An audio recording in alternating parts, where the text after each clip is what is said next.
Hello, everyone. My name is Jennyb, and I am an astrologer and an energy healer and teacher. I work with the energy of Archangel Metatron, and I do that removing stories from your I don't really like to use the word past lives, but that's how most people see other timelines, because time is happening all at once and we exist in more than one place at a time, and we're here balancing out karma from other timelines, things that we've participated in that are reflected in our natal chart.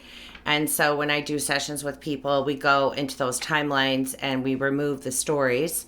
Usually the first session is usually only just a half hour of healing work. And then in follow-up sessions, we go more into timelines, witnessing, experiencing experiences and circumstances that you participated in that you would probably choose not to do in this lifetime, but that are having an effect on things happening now in this lifetime. And I do that with Archangel Metatron. So I met Archangel Metatron as the Holy Spirit. I recently I found out that some family members were saying that I was worshiping false idols. Not true. I don't have to worship anybody now. But I do work with the energy of the Holy Spirit, who I refer to as Metatron, in going into these timelines and healing these stories for yourself and then for your soul family who participated in the stories with you. So I wanted to talk first about a crystal child that I know is not a child so much anymore. She channels fairies, okay? And so what she does is she scans your space and she finds the fairy that has a message for you. This is the one that she did for me with the beautiful channeled message. I'm going to leave her contact details in the comments below so that you could check her out if you'd like to.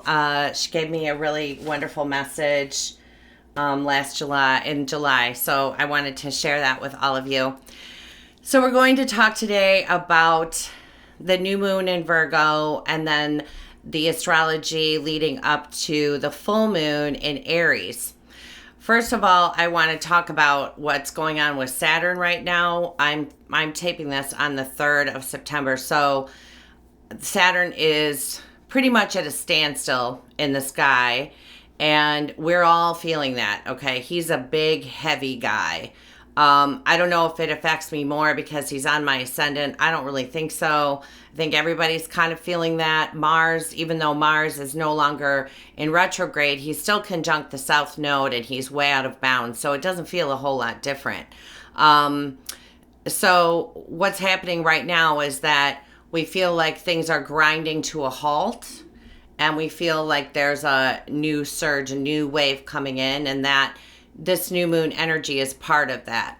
I talked on my Facebook page, wasn't in a video, but I made a post about that full moon, the gateway that Metatron showed me with that full moon, and how it's bringing in a wave of twin flame reunions. And then for those who have, been questioning whether or not they're a twin flame, haven't been in telepathic communication or anything like that this far, those people will start to initiate contact, is what Metatron is saying. So very exciting time for everybody, but also we're not quite sure what's going on. This is also reminiscent of energies on the earth and throughout the cosmos that we've felt when there was going to be a cataclysmic event, is what he's saying. And so we're all feeling the stress of that. I think that that's partly contributing to weight gain. I've got a lot of clients saying that they're bloated. I think that we're kind of tensing up. And like he said, we're feeling like an eruption building. And it's building, within each of us as it's building in the earth. So the the new moon now that we're talking about in Virgo on September 9th, 9-9, that's, the nines are about completion, and resolution. So I feel like we're kind of tying things up with this new moon energy too. It's interesting that it happens to fall on the Sabian symbol for volcano. It's about volcano erupting.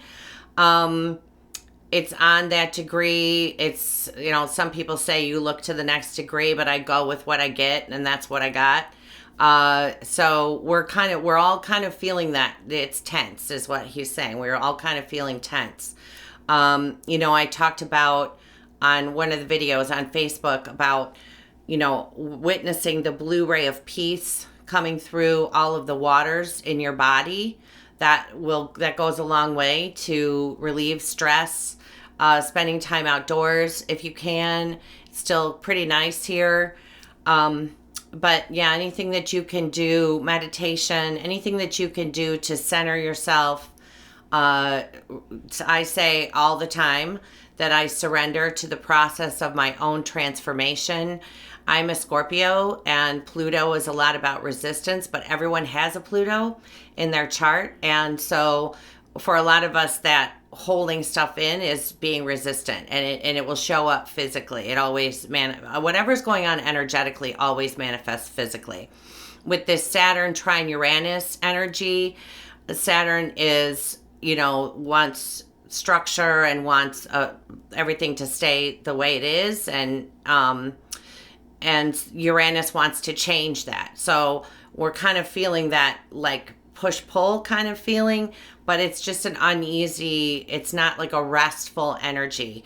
And, I've heard other people say like it has to get better, by the end of the year. It's really, I don't want to say that it's not going to get better, because it's not like it's so horrible, but the energies are going to continue to be intense for quite a while. So this is, like the new normal, is what he's saying. So, we just have to adjust. We're all adjusting to the changes that are coming to the earth, to the planet, and then within each of our lives as well. September, he said, I don't remember when that video was, maybe a month ago, that September, we all shift in the earth as well into a new divine timing. So it's like we know that there's another door, opening, but we can't quite see what it looks like on the other side, like what that new doorway is leading to. We're just all stepping out in faith and trust. So there's a lot of issues of trust and insecurity coming up for people, and feeling like our foundations are getting rocked. Okay, so on that note, we're going to talk about planting the seed with this new moon. With this trine that we have going on with Jupiter in Scorpio, trine Pluto in Capricorn. Pluto rules the seeds of the earth, okay? And Capricorn is about building something. So this is about, we're getting the blessings of Jupiter, okay, reaching out to Pluto to build something, build a new foundation, build a new structure in our lives, coming into our own authority. Saturn will spend 2.5 years in Capricorn. He started there last December. He's moved all the way back to almost where he began last December. But we're all coming into a new phase where we're taking responsibility for ourselves. A lot of clients too are releasing obligations, karmic obligations that they have to carry the karma of their family. I tend to, most of my clients, and I assume most of you watching, all of you watching, are what's the term, light workers. Not my favorite term, but a lot of us, because we know that we have a mission, we take on a lot of the karmic responsibilities for our family. A lot of people are still absorbing the collective. I count myself as one of those people. I test myself for that, just to make sure that I haven't done it again. And I usually have done it again. If I wake up feeling really sad and like there's something in my heart space, you can test using kinesiology, energy testing, to find out if you're absorbing everything from the collective. And if you find out that you are, you can simply release that obligation. Ask to remove like all of the sadness and sorrow that you're taking in for other people. I know I've been told several times that it's because of what's coming. It's like I'm trying to do my part. It doesn't help anybody when we absorb everybody else's stuff. They've still got it. It just hinders us. So you might want to like look into whether or not that's happening for you. Or you could just not even test it. You could just say that you would like to release it if you are. And then the angels will be able to help you with that. So new moon in Virgo. So what Metatron had to say about this was that with time and effort, and like I don't want to say like a lot of hard work, but just time and effort, putting things into place that will yield great fruits. Tremendous is what he said. Tremendous fruits. Your Virgo is the sign of service. It likes precision and accuracy. It's about what you're capable of. This new moon is going to be in opposition to Neptune, which is in retrograde right now. So it's a lot about like not getting carried off at that pie in the sky like fantasy. It's about putting practical things into place in order to bring your dreams to fruition. Okay. And then it's going to be speaking to the Jupiter, Pluto, what I was just talking about, that Jupiter-Pluto sextile. It's going to be speaking with that energy in a very harmonious energy flow there. So you want to make sure that you're, dotting your I's, crossing your T's. If there's a modality that that you're good at, that you're gifted in working with, start putting that into practice. Figure out a business plan. If you're not happy with your job, look at ways that you can move forward in a different career. Especially when Saturn begins to move forward, that's a good time to make a change if you're looking at a new career. Because Saturn doesn't just restrict and bind and keep people and block people. And, everybody likes to talk about him like he's a bad guy. Saturn will also bless you. Once you've gotten everything straightened out and you have that firm foundation in place and you've dotted your I's and you've crossed your T's, that's when Saturn blesses you and brings you gifts. And Saturn is the great teacher. He's just teaching us a lesson, but he ultimately wants to help us build the life that we want. And Saturn and Capricorn are about honor and prestige and social standing and lifting people up. So, it's a perfect energy to initiate what it is that you would like to see happen for you going forward. Venus will be squaring Mars at the time of this new moon. So that's an energy of tension. It's also, they're in a T-square with Uranus, which removes things. Whenever I've had dreams about Uranus since I think I was about 6 when it started. I didn't know in the 70s that I should write these things down, but it was a tornado. And every time that I've had a dream about Uranus, it's a long time before I knew anything about astrology, by the way. It was always when a Uranus transit was about to come in, it was a tornado.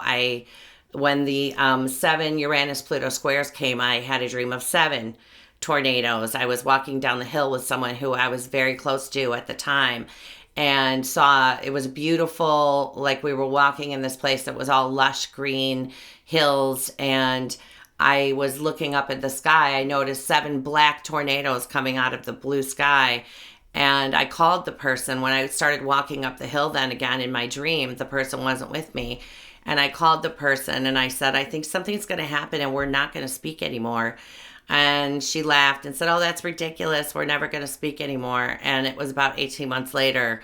And that was in 2013, and we didn't speak. We haven't spoken since. So, Uranus will come around and just adjust. And it's like it can go the easy way or it can go the hard way. It's when we're holding on and we refuse to let go of whatever it is. And you probably know what I'm talking about in your own life. If you're having a lot of these symptoms that you feel like, you're holding in things or you don't want it, you're refusing to let go.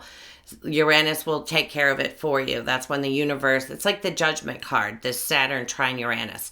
The universe will just move in and do it for you. If you're not strong enough or you can't find it within yourself to do it yourself, it will just remove whatever circumstances and situations are in the way of you moving forward. Okay. And then, yeah, this is about planting the seed and putting in the hard work. And then I also found it interesting that Leo, Aquarius, Aries, and Libra are all intercepted in the chart for London. So, that's about kind of like the self versus other kind of energy with those four. I mean, I'm simplifying that, but it's almost like it's what we're doing to be of service, or kind of like taking ourselves out of the equation, and it's like for the best of all that is kind of thing with this new moon energy. So what I do with the new moon is I make a list of what it is that I'd like to see happen. On one side of the paper, I write what I'd like to let go of. On the other side of the paper, I light a candle. I sometimes use birthday candles because then they burn down quickly. And then I light it on fire. I have like a bowl that I use to that's fireproof. And then I spread the ashes on the ground for the universe to, kind of take that energy and help me to bring those things into fruition. Right after the new moon, Venus will move into Scorpio. Venus in Scorpio, Venus rules Taurus, which is the opposite sign of Scorpio. Okay, so Venus is she's not in her favorite place, okay, when she's in Scorpio. And Scorpio, what people don't talk about a lot with Scorpio is Pluto rules worth and wealth. And it's like what the other, okay, because Taurus is the opposite of that, which Venus rules is like money and value and resources and like how we value ourselves and our value. And with the opposition to that, then we're talking about the wealth and the worth that you're feeling coming from other people, how other people treat you. So with all of these energies going on with that, because Mars will still be in a square, like they're not going to move out of that energy immediately. It's in that Uranus energy. It's about like removing relationships. Doesn't necessarily mean romantic relationships, but removing anyone who isn't treating you like you're worthy of what you are worthy of. Do you know what I mean? Someone who's taking you for granted or taking advantage. And she is in shadow right now too. She went into shadow on the 2nd, and she will start her retrograde in Scorpio and go all the way back into Libra on October 5th.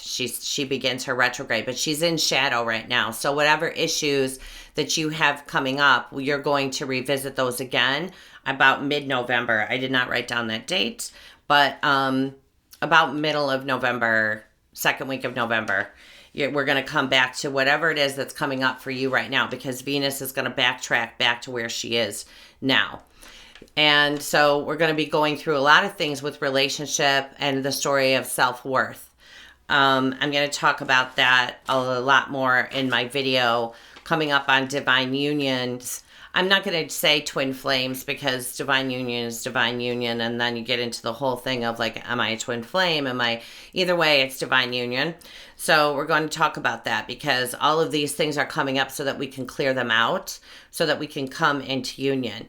What he showed me was that the twin flames who are like at the crest of the wave, who've known for a while that they're twin flames and they're not in union yet, they're going to come into union. And then those in the trough of the wave will begin to make contact, as he said.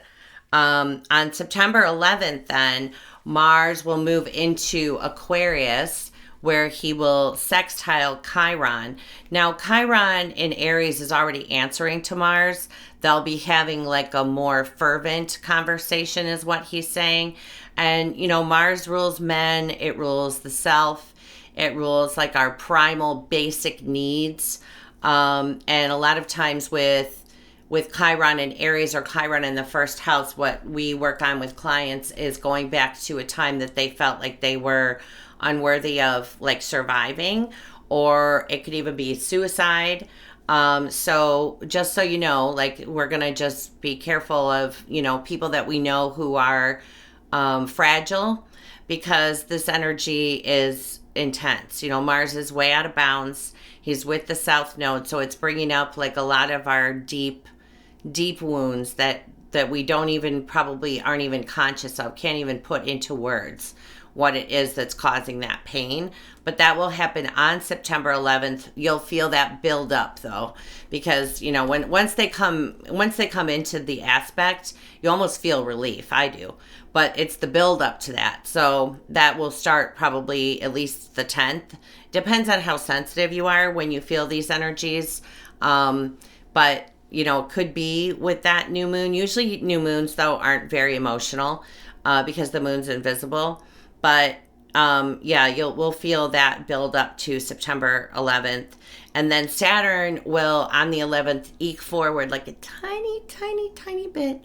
So that'll be, I feel like that's going to be a relief. It turned to go retrograde at 9 degrees and 9 minutes, which is fascinating because Mars was also at 9 degrees when he went back, and that was about, you know, it's about completion and resolution. So, but he turned on April 18th. So this is all stories that we've been working on from December, or it was actually January 11th that when he was at where he is right now, where he's going to start moving forward from. So it's issues from like, you know, January we're going through stuff that was coming up for us in mid-January, and then that he won't clear his shadow until December 13th. He moves very slowly. So, but anywhere where you felt blocked or you felt like you weren't able to move forward, this will probably be a help to you. It really depends on your own Saturn. It doesn't, if it's retrograde or it's, you know, or it's, if it's not retrograde, even if it's squaring something, it can feel like a retrograde energy. So it really depends on what your particular Saturn, what Saturn was doing with you at the moment that you were born. Okay. That's how we feel these energies. Like Johann Kepler said, that the soul of the newborn baby is marked. I mean, we know a little bit more now than we did in the 1600s, but you know, the imprint of those energies that you're carrying inside of you, in your energy bodies and your subtle bodies and your physical body, of what the planets were doing at the moment of birth. That's how transits affect you. Okay, so that's one of the reasons that I don't do sun or ascendant or moon forecast, because really everybody's natal chart is unique. And so, but if you have been feeling blocked in a particular area, this could help then. That's on September 11th. Then on the 13th and 14th, Venus will speak to Saturn and Mercury will oppose Neptune. So this is a reality check. Okay, this is where this could be relationships because Venus is involved. It could also be work related. So it's like, where are you? He's saying like it's separating fantasy and fiction from reality. So this could be where you might need to go back and redo something. Like I said, dot the I's, cross the T's. And that could be on, you know, we're talking about Venus, Saturn, Mercury, Neptune. That could be like it covers a whole lot of area. So that's the 13th and 14th of September. On the 16th, then Mercury will move up to the point in the sky where that new moon happened. You know, Mercury is the ruler of the new moon in Virgo. And he's going to be reaching out to Jupiter and to Pluto at the time of the new moon. And he, as the ruler, that's very powerful. Or I'm sorry, the new moon is.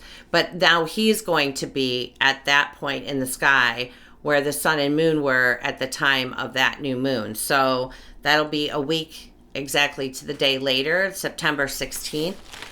And then the 18th, Mars will square Uranus for the last time. So it was 7 days before the first Mars-Uranus square this year that Kilauea erupted. And there was an uprising in Palestine. Well, I don't know if I'm going to say that. I'm going to say that there was a lot of things going on with Palestine because we had moved our embassy. So there was a lot of uprising and upheaval, you know, at that time too. So we're gonna be cognizant of that. But it did happen a whole week before that first Mars-Uranus square. So it's on September 18th that Mars and Uranus will square for the last time this year. September, you know, Mars is fire and Uranus is an earth, and it's like that tornado energy. So and then right in between where they're squaring at that 90-degree angle, exactly in between them is Neptune in Pisces, which is a lot of water. So it could be anything that happens because we've got earth, fire, air, water, all happening in that square. Okay, so I'm not saying that, something's going to erupt. I didn't say that. I'm just saying that it was 7 days before that first Mars-Uranus square that Kilauea erupted. On September 22nd, then, Mercury enters Libra, so we're a lot more diplomatic in the way that we speak. Let's hope that people that have not been to so far so diplomatic, maybe they'll become diplomatic now. And then also on the 22nd, we have the fall equinox. The sun enters Libra. And this, I wanted to say too, because this will be another, gateway and portal. What happens with these gateways and portals? Because I always just kind of am like, oh, whatever. I used to be like that because you hear it all the time. But really what he showed me is that it's like the waves of the ocean coming to shore. They don't really ever stop coming to shore, but some waves are bigger, right, than other waves. So this will be another gateway and portal open for us, another upgrade on the 22nd. It'll be the 23rd for Europe. For UK time, it happens at like 2 a.m., almost 2 a.m. On the 23rd. The moon will be hitting the point of the full moon that day, that full moon in Pisces that we had. So, and that was the representation of Formalhat. That's the representation of Gabriel. And then the moon will move over to Neptune. So it's kind of a sleepy day, but that should bring up some of that, full moon energy once again. And that happens to be, and I told you the day of that full moon, the gateway that he showed me that day was the biggest one I've ever seen. It was the most intense white light that I've ever seen as well. So that's great. That's on the 22nd. If you're in Europe, very early on the 23rd. Mars begins moving away from the south node just a teeny bit that day. So that's good. The sun and Mercury are going to oppose Chiron, which is ruled by Mars on that day. I see that also as like a kind of almost an uplifting energy is what I'm seeing right now. On the 23rd and the 24th, Mercury is going to square Saturn and trine Mars, okay? So that's a day when we're going to watch our words. Could be, Mercury rules the stock market is what I'm hearing. But Mercury is talking to Saturn. Saturn wants authenticity, integrity, and honesty in all of the institutions, okay? So we'll watch to see what comes forward with that. It's interesting that, that eclipse that came last August in the United States, that was on Donald Trump's ascendant. And it was a year later when the sun hit that degree again, once again, his ascendant, that one of his people pled guilty in order to avoid prison. So anyway, we'll see what happens on the 23rd and 24th. I'm still going to do that video on the United States and Donald Trump's charts. And I'm warming up to, I'm okay. Like, I'm okay with it. I really kind of want to get it over with because it's freaking me out. I didn't even know it was freaking me out. I called somebody because I was having a hard time and I found out that that's what it was about.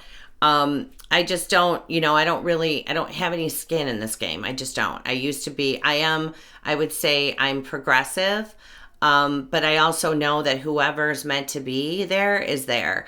And I knew looking at the astrology years ago that for what's coming in the next couple of years, that whoever was there, okay, didn't know anything about who was going to run at the time, that they probably wouldn't have a good handle on what was happening because of what's coming up for the United States. So I'm going to get that video out. Probably not on the 23rd and 24th of September, but we're going to want to watch the way that we're talking to people because, Mars, fire and air, it's combustible energy. But Mercury squaring Saturn and then trining Mars, we're still waiting to see what's going to happen with financial markets. And then, we're just going to want to be careful how we're speaking to people, and then also how we're taking in what people are saying, because people might not be themselves, like saying the things in a kind and patient manner as they might normally. And then on the 24th, we have the full moon in Aries, which, thank God, Mars will come into bounds because Mars is ruling that full moon in Aries, and that will be conjunct Chiron. So that's going to be intense, and it's going to be intense. At least Mars is back in bounds while he's ruling that, but that full moon will be on Chiron. So, and then we move into a new energy. But yeah, it's just, it's super intense. I don't see in the astrology that it's going to be letting up anytime soon. I think we will feel relief like once Saturn starts to eke forward on September 11th and Mars comes back in bounds on the 24th, like almost 25th. He comes back into bounds. He doesn't clear his shadow until October 10th. I thought it was interesting that with the new moon in Virgo, we've got, I know I'm just addressing this because people have asked me about other people's videos talking about like the twin flame, all that's happening right now with everybody talking about how they're about to come back together. So if you look in that sixth house, Sedna is retrograde with Juno. That's Juno. That looks like a dandelion. Okay. And then Mary Magdalene and Raphael are both retrograde with Eris, who is bigger than Pluto and a lot more important than she gets credit for, in the fifth house of romance. Those are all retrograde.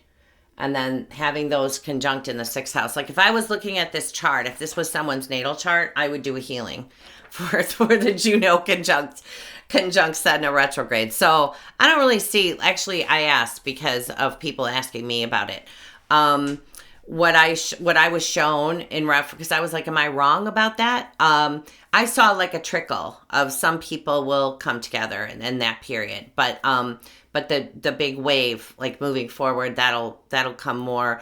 I personally think that it'll be more toward the beginning of next year. End of this year, beginning of next year, because of the energies this year. I was told before the year started that if I did meet anybody, it wouldn't be coming together until next year, just because the energies are so this year. So anyway, so my website is astrologyforascension.com. And I still have a sale going on because I had mentioned that I had a sale for, I don't know how many videos I didn't mention it. So I extended the sale. I did change the prices. They're not as low as they were before, but they're still low. Whenever I had a chart done, it was about $200 for an hour. And mine is $155 for 90 minutes. And then individual sessions, I'm spacing now on what I brought those down to, but they're less than 100. And then I have packages. Like I think that it's wonderful. Like when people have sessions with me and then they start doing the work themselves and they're able to get into that state of meditation and that their consciousness, expanding their consciousness without me, and they're able to go into timelines and remove stories after they've only had a few sessions with me. I love that. I mean, that's fantastic. That's like a huge payoff for me. So I have packages now because I had a lot of people who were scheduling every week do packages. And so now I made them available on the website as well. So it's astrologyforascension.com, and my podcast, The Rising, will start this week. I'm going to have that on Spotify, iTunes, and Blog Talk Radio. Blog Talk Radio is still Astrology for Ascension, but it will be the same show. So if you have any questions or comments, you can email me at jennyb@astrologyforascension.com, or you can fill out the contact information on the website, astrologyforascension.com. And I'm sending you all so much unconditional love. I'm right in it with you. I'm not, immune to any of this. I'm going through my own stuff. I'm lucky that very lucky and blessed that I have a good friend in Italy who I'm able to work on these things with, just because I like to have somebody on the outside so I don't get in my own way. But anyway, I hope everybody is doing well. And yeah, namaste, everyone.